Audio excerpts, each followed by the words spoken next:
Madame, monsieur, bonsoir, heureux de vous retrouver pour un nouveau numéro de l'émission de la Coupe d'Afrique des Nations Yes Weekend avec bien sûr ce soir veillée d'armes pour les quarts de finalistes, les premiers de cette compétition 2015. Il y aura bien sûr demain deux affiches. Et quelles affiches? Le derby congolais entre la RDC et le Congo, ce sera en fin d'après-midi aux alentours de 17 h, même exactement à 17 h, heure algérienne et guinéenne. Et puis un peu plus tard dans la soirée, c'était prévu 20 h, et puis la CAF a changé les horaires des matchs du soir à 20 h 30. Il y aura un certain Tunisie, Guinée équatoriale. On va en parler dans la première partie de cette émission. Émission toujours amenée par la même team.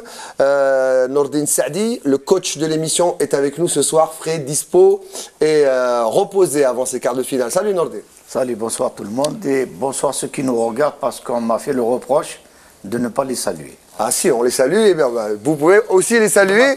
Il paraît que vous êtes allé en week-end en Kabylie et il y avait beaucoup de neige. Ah oui, c'était un très très beau paysage et la neige est restée depuis plus de 10 jours qu'elle est encore au sol. Mahdi me dit on n'a pas beaucoup de temps, mais j'aurais bien aimé coller les images de 60 cm de neige à côté de vous. Amin Tirman est avec nous. Salut Amin. Bonsoir, bonsoir tout le monde. En face, l'affaire Habib, lui qui ne s'est pas déplacé le week-end, donc pas de neige ce week-end, plutôt repos. Oui. En attendant les quarts. Exact. Bonsoir tout le monde. Bonsoir et bonsoir Jamel Rachdi de la PS. Alors Jamel, ces quarts de finale qui sont très alléchants, notamment celui-ci dont on va parler tout d'abord. On va voir le tableau. C'est République démocratique du Congo contre le Congo. La RDC qui est peut-être dans ce derby le favori face au Congo de Claude Leroy. Et puis un peu plus tard, 20 h 30, Tunisie, Guinée équatoriale. On va commencer, messieurs, par ce match. Pourquoi ce match nous intéresse en particulier? C'est que si jamais, par chance, ou par qualité de notre football, qu'on l'espère encore plus rehaussé, on passe la Côte d'Ivoire, eh bien on retrouvera le vainqueur de ce match, RDC-Congo. Alors, qui veut ouvrir le bal ce soir sur ce derby congolais? Amin Tirman. Allez, Amin qui a suivi les deux demi-finales de Sétif, c'est-à-dire TP, Mazembe et puis le Vita Club, c'est pratiquement 90% de l'effectif de cette RDC. Oui, tout à fait, mais la surprise cette saison, cette CAN est venue de la part de Congo-Brazzaville avec un entraîneur qu'on connaissait très bien. Un entraîneur qui a déjà 8 CAN, 8 Coupes d'Afrique des Nations à son actif, à son palmarès. Donc quand on parle de Congo-Brazzaville, on pense automatiquement à Claude Leroy, qui est un entraîneur de renommée mondiale, franchement, surtout on va dire de renommée africaine. Oui, surtout par rapport à son vécu en Afrique. Donc moi je pense qu'il a un peu révolutionné cette équipe. On ne la connaissait pas, les joueurs non plus, c'est-à-dire qu'on ne connaissait pas très bien les joueurs. Et par contre le Congo, la République démocratique, RDC Congo, c'est une équipe qui domine en club le continent depuis des années. Vita Club et TP Mazembe, ce sont deux ténors du football africain. Donc ce sont deux équipes très athlétiques, hein. Ils ont beaucoup de joueurs très athlétiques. Donc ça va être un beau match. Et si vous me parlez de préférence, franchement, moi je redoute beaucoup, je crains beaucoup à Claude Leroy. Vous avez joué les clubs de la RDC, notamment le Vita Club, si je ne me trompe pas, à Kschleuf. Quel genre de football pratique la RDC? Technique, physique ou les deux? Moi j'ai deux remarques. La première, c'est que on voit bien que le Congo possède beaucoup de joueurs de Vita Club ou de TP Mazembe. La RDC, oui. Et nous, champions d'Afrique, longtemps de Sétif, il n'y a aucun joueur en équipe nationale. La deuxième, c'est ce que dit Amin, la presse, les journalistes ont toujours tendance à mettre le chapeau à l'entraîneur qui réussit, c'est très bien.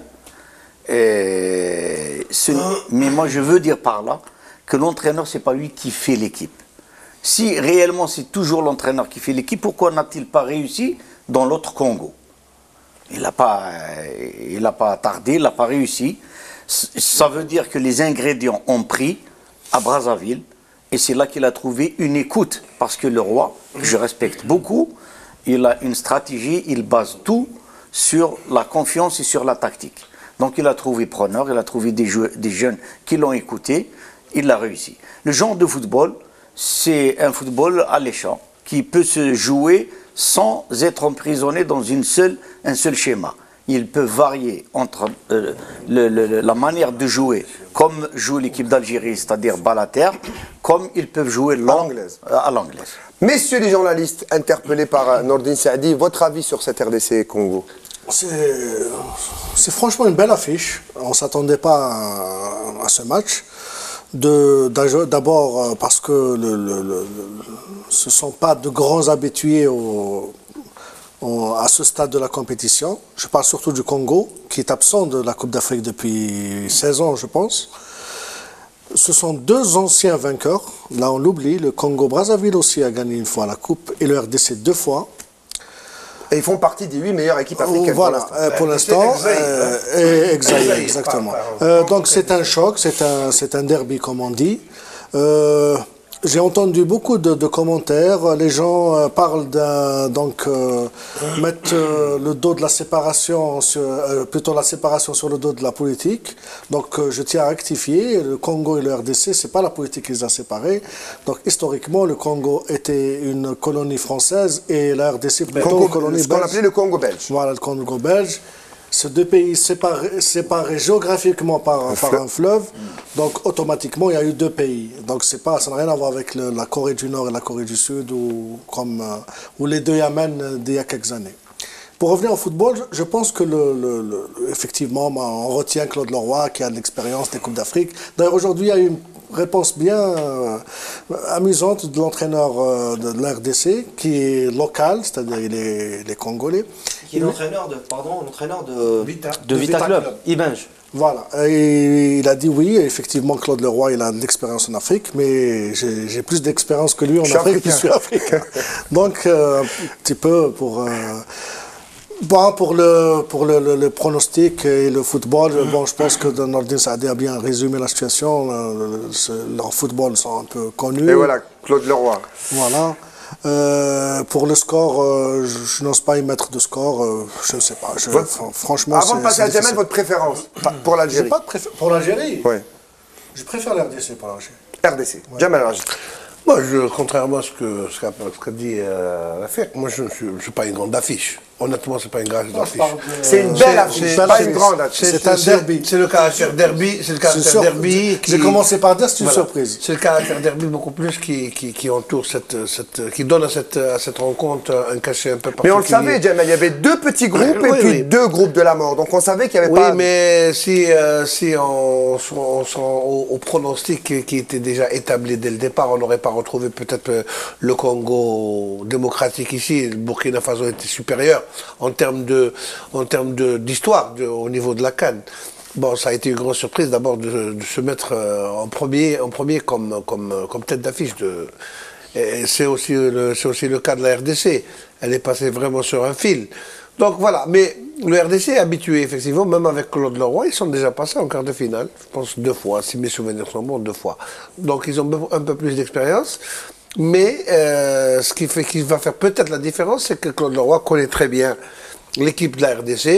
Et maintenant, il a des jeunes joueurs au niveau de la République démocratique du Congo, avec lesquels il a fait quand même des éliminatoires quand même très intéressants pour arriver en Guinée équatoriale. Et maintenant, il a fait quand même des résultats en sortant premier du groupe. Avec l'ambiance africaine, hein, c'est toutes les colorations. Il y a une chaîne de télé étrangère qui a titré dans un de ses reportages justement de la RDC, la CAN, le football à visage humain, parce que ça reste quand même, ça reste ce football chatoyant, d'instinct, folklore, avec beaucoup de joie. J'allais dire, c'est peut-être certains principes que la FIFA a tendance à oublier maintenant avec le diktat de l'argent, et c'est peut-être ce qui reste comme plaisir dans cette Coupe d'Afrique. Vous voulez dire quelque chose, Norbert? Moi, je veux dire qu'en Afrique, justement, la plupart des équipes, les problèmes, c'est pratiquement la pyramide à l'envers. C'est-à-dire, ce n'est jamais après une défaite ou le fait de sortir du groupe où on s'aperçoit qu'il y a des problèmes ou une bagarre entre staff et joueurs, etc. C'est souvent avant. pour des histoires de primes, des histoires de règlements avec la fédération. Problème entre ministère et Voilà. fédération et entraîneur. Voilà, ça, en Afrique, on a l'habitude de ces équipes, mais au mondial, franchement, comme cette année, je ne sais pas où je l'ai dit, ils nous font honte à chaque fois.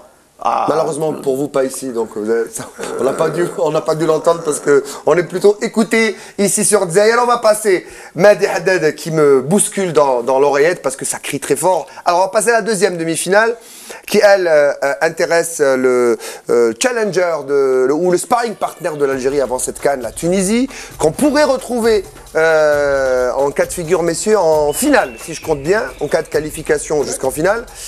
Si elle passe, l'écueil de cette surprenante Guinée équatoriale, c'est l'affiche de demain. Je rappelle que les deux matchs se jouent à Bata, hein, le plus grand et le plus beau stade, en tout cas d'après les observateurs et nos envoyés spéciaux.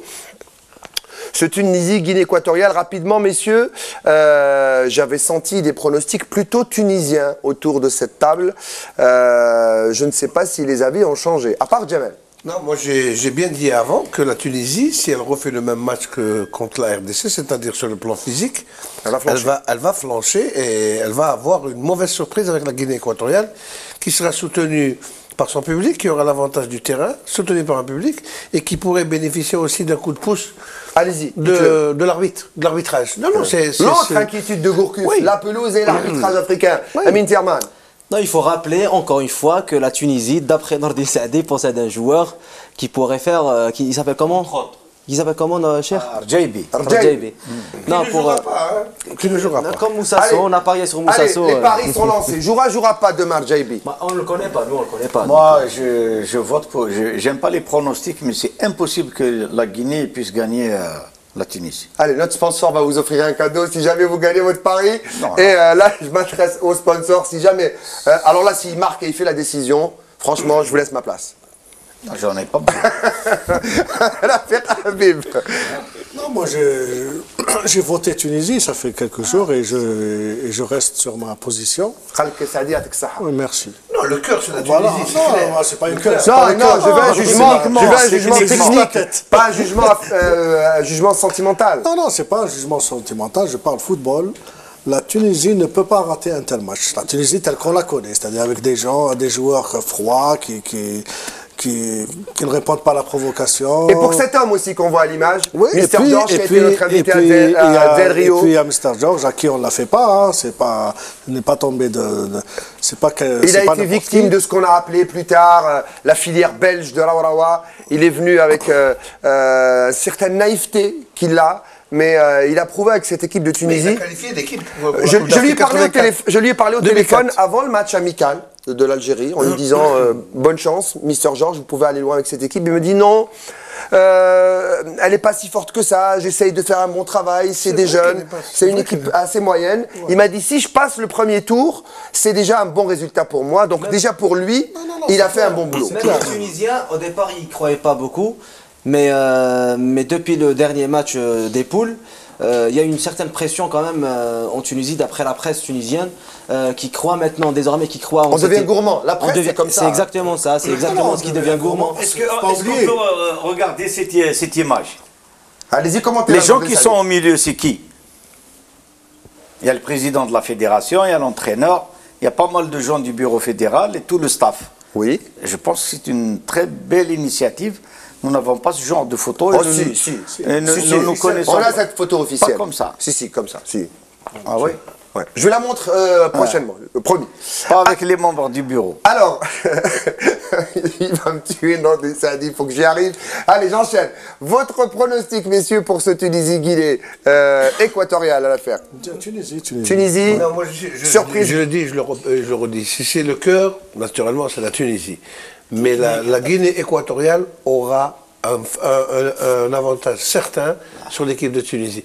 Je précise ma pensée seulement. J'ai dit que si les Tunisiens ne flanchent sur le plan physique comme la dernière fois, comme la RDC. Elle aurait pu perdre ce jour-là. Contre la RDC, elle aurait pu perdre. Alors qu'elle avait dominé toute la première mi-temps. En seconde mi-temps, ça a été une véritable catastrophe. Voilà, pour le pronostic de ce côté, parce que c'est la pub, je sais, c'est Tunisie. Et non. Je garde... Pour ma part, j'aimerais que la Tunisie passe, mais je vois une surprise de la Guinée équatoriale. Vous faites du rachdi, hein, voilà. Nordin Sadi, vous occupez de lui pendant que moi je m'occupe de la pub. C'est la pub et on revient tout de suite après pour Yes Weekend.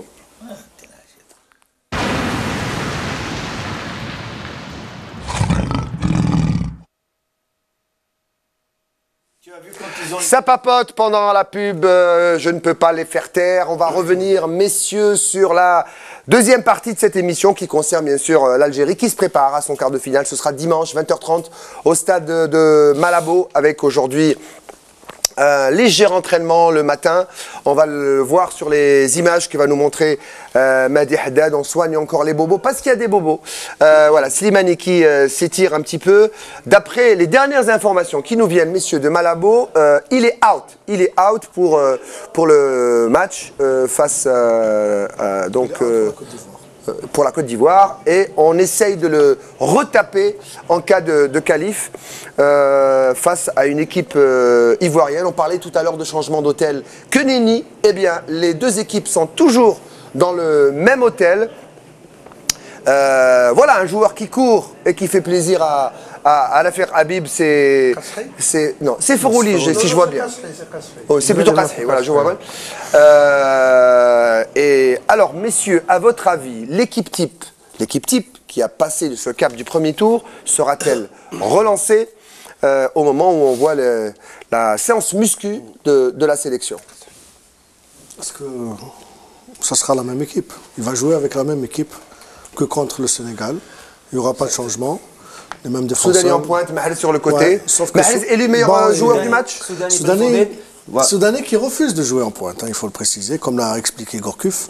Donc ça a été laborieux avec lui pour lui faire changer d'avis. D'ailleurs, si on voit bien le match, il n'a pas exactement joué en pointe. Je ne sais pas si c'est les consignes de l'entraîneur ou alors il a complètement déserté son poste. On verra ça pour le match de la Côte d'Ivoire. Est-ce que pour moi, ça reste la seule énigme. Est-ce que Soudani sera encore en pointe de l'équipe contre la Côte d'Ivoire? Mais je pense que oui, parce que de toutes les manières, il a fait une belle prestation. Il a contribué à la victoire. Il a énormément gêné la défense adverse. En plus, il a failli marquer. Ouais, frappe cadrée. Il a fait la phase défensive. Il l'a bien faite. Pour le reste, je ne vois aucun changement. Ça sera les mêmes joueurs. Ça dépend de la blessure de Brahimi, hein. Justement, merci Nordin Saadi. On va écouter Brahimi si vous permettez. Je ne sais pas si on l'a. On va me dire à l'oreille. On va écouter Brahimi qui parle de ce match. Il a été touché aux côtes. Rahim Lebourg lui a demandé si ça allait. Il lui a dit ça va tenir. On va écouter l'interview exclusive de Rahim Lebourg avec Yassine Brahimi.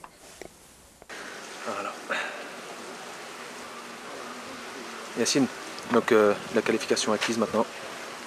Alors qu'est-ce que tu ressens?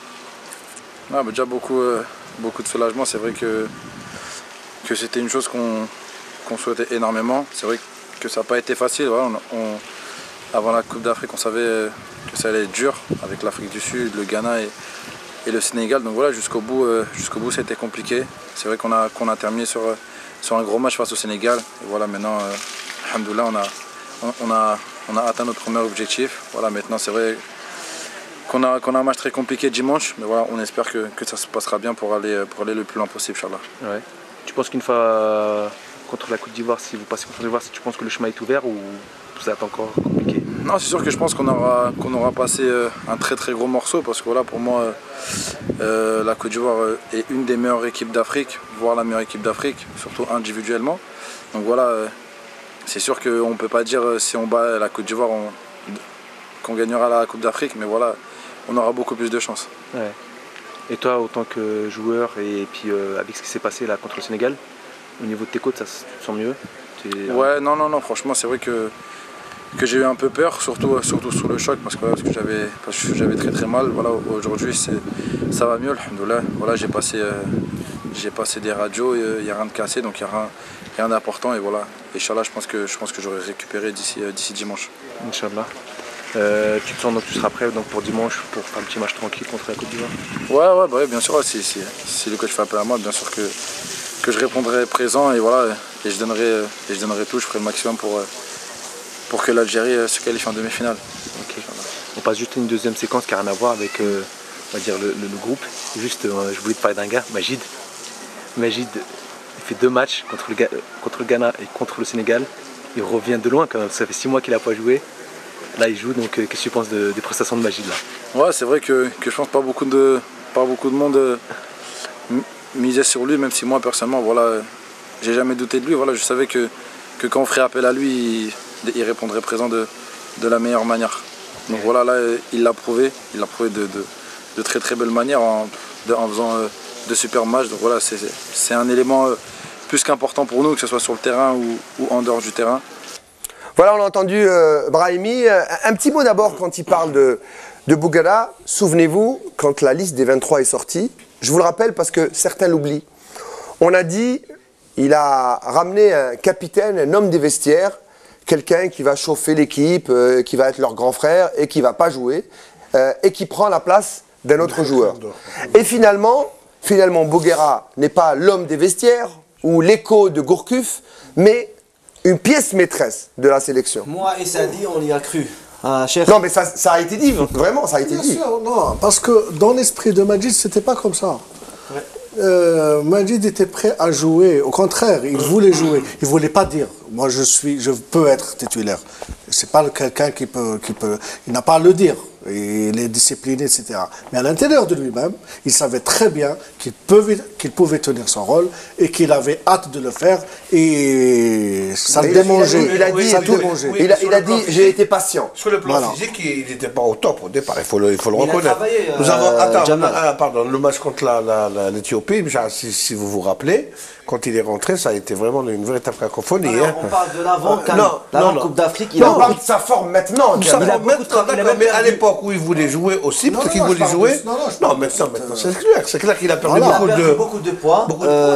Juste avant cette Coupe d'Afrique. Donc, il tenait vraiment à disputer ne serait-ce que quelques matchs, quelques minutes, pour sortir par la grande porte. Toute pour proportion gardée, je risque de dire une bêtise, mais ça me rappelle un certain Zinedine Zidane, qui voulait absolument jouer une Coupe du Monde et il a perdu du poids, il a beaucoup travaillé la musculation parce qu'il a voulu aller jusqu'au bout d'une Coupe du Monde à 34 ans. Mais espérons que l'issue finale ne sera pas la même. Hein, parce que les coups de boule il avait un boule en finale. Hein. J'espère que...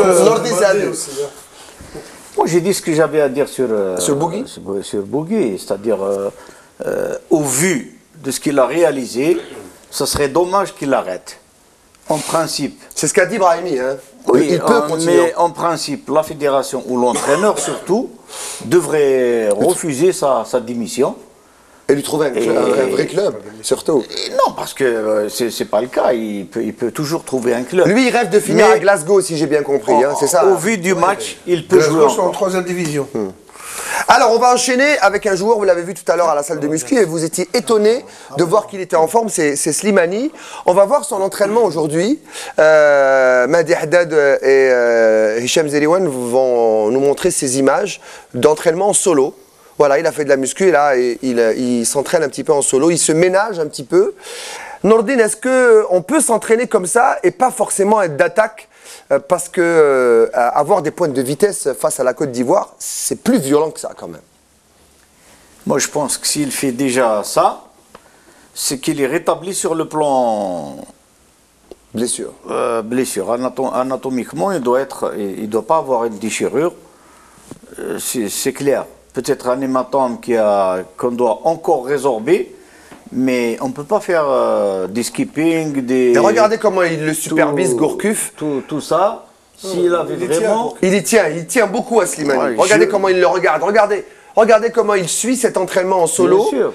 Et il doit se dire dans sa tête, est-ce qu'il peut tenir 15 minutes? Est-ce qu'il tient 20 minutes? Est-ce qu'il tient 30 minutes? C'est ça ce qu'il doit se dire dans le délai? Non, est-ce que sa blessure est rétablie? C'est pas combien il peut tenir.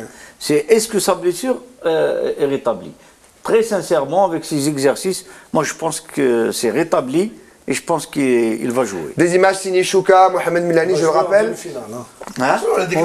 Selon les déclarations de... En quart, les nouvelles que nous avons à l'intérieur du staff, c'est qu'il fera l'impasse sur ce quart de finale. Alors, moi, j'adore faire de la fiction, je sais que vous détestez ça. Moi, je me dis que Non, je reviens sur si jamais ça ne va pas l'impasse, face à la pardon. Côte d'Ivoire, Il aurait dû faire peut-être qu'il va le l'impasse. mettre sur le banc. Il aurait dû faire l'impasse, ou on aurait dû penser à lui faire l'impasse sur Sans l'autre match. Il a pas Exactement. Il voulait jouer. Il voulait C'est pas à jouer. lui de commander. C'est pas lui de décider. Voilà comme maintenant, on est en Non, mais quart, on il a a dit besoin qu'il de lui. n'était pas blessé. C'est ça qui est dramatique. Il a juré sur tous les actes qu'il n'était pas blessé et ne dites surtout pas que j'étais blessé. C'est ce qu'il a Et déclaré. la blessure a été diagnostiquée Alors que après. la blessure a été Il a diagnostiquée. fait Elle ne une- pouvait pas être diagnostiquée après. Il n'était pas blessé.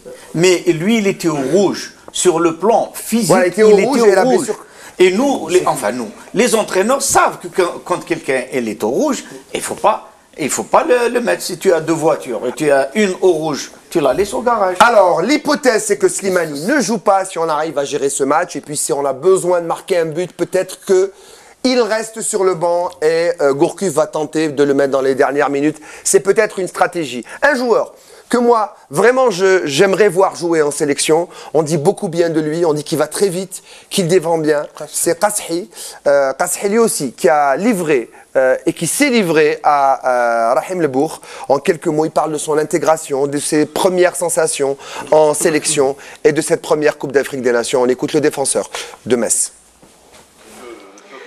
Bon, donc pour toi, tu découvres l'équipe d'Algérie, première sélection.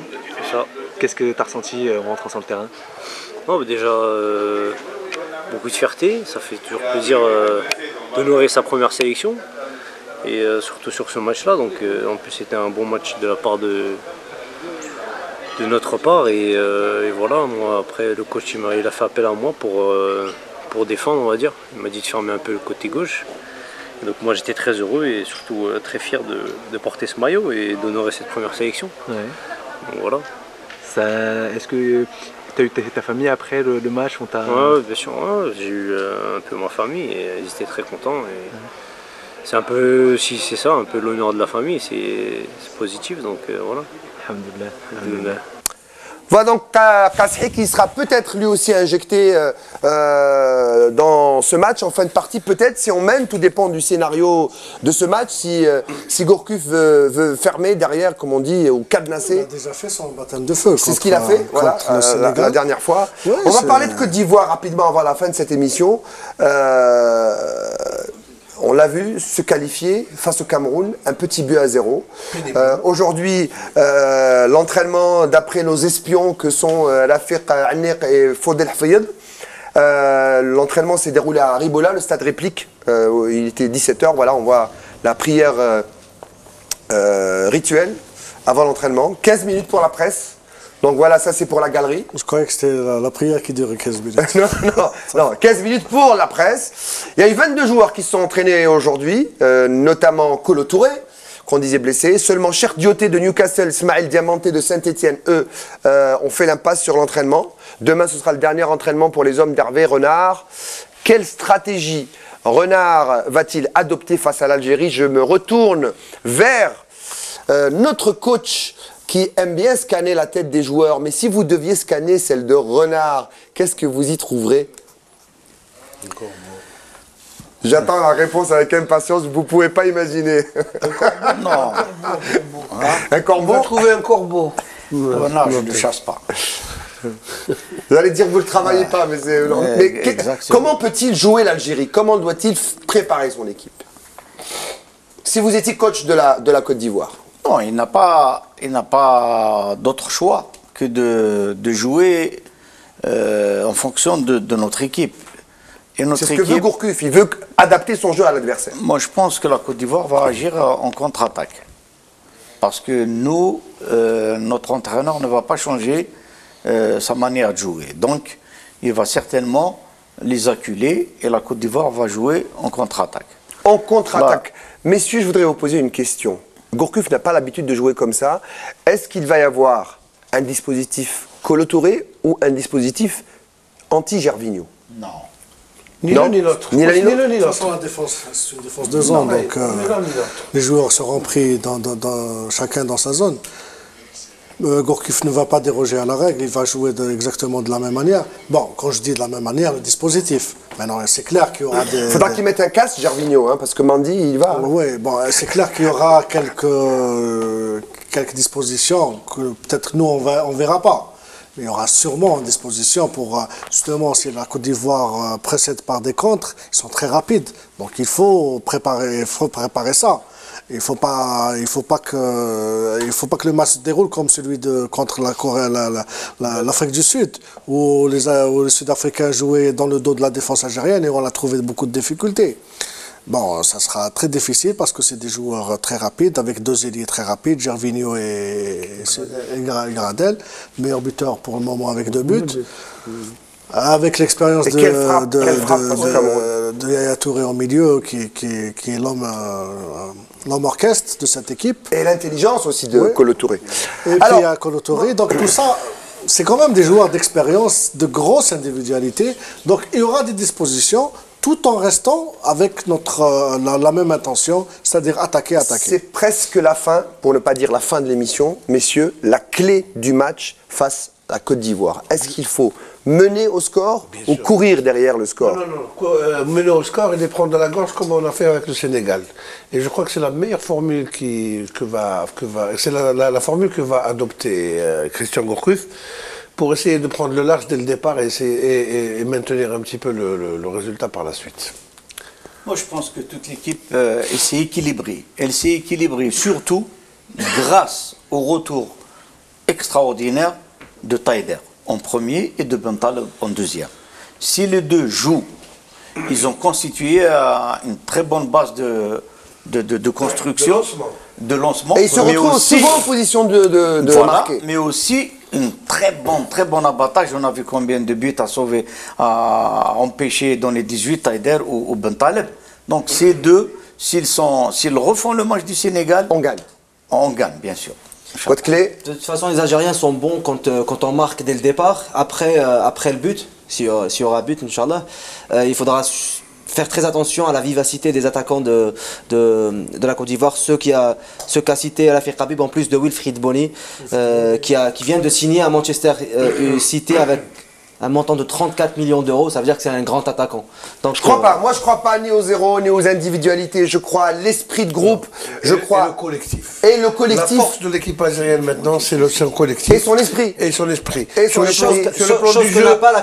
plan du jeu, le collectif algérien est actuellement le meilleur actuellement. Pour moi, le retour de Forouli, parce que quand Forouli va, pour moi, tout va, et même les autres. C'est comme le bâtiment. Forouli, c'est comme le bâtiment. Merci à tous. Merci, messieurs. Donc, demain, premier quart de finale à suivre, et on débrief juste après dans Yes Weekend. Et demain, on parlera bien sûr de cette grosse affiche Algérie, Côte d'Ivoire, et bien sûr, ce Guinée-Ghana aussi qui est alléchant. Encore un match à surprise. Restez fidèles à Dzaïr, à Yes Weekend. À demain.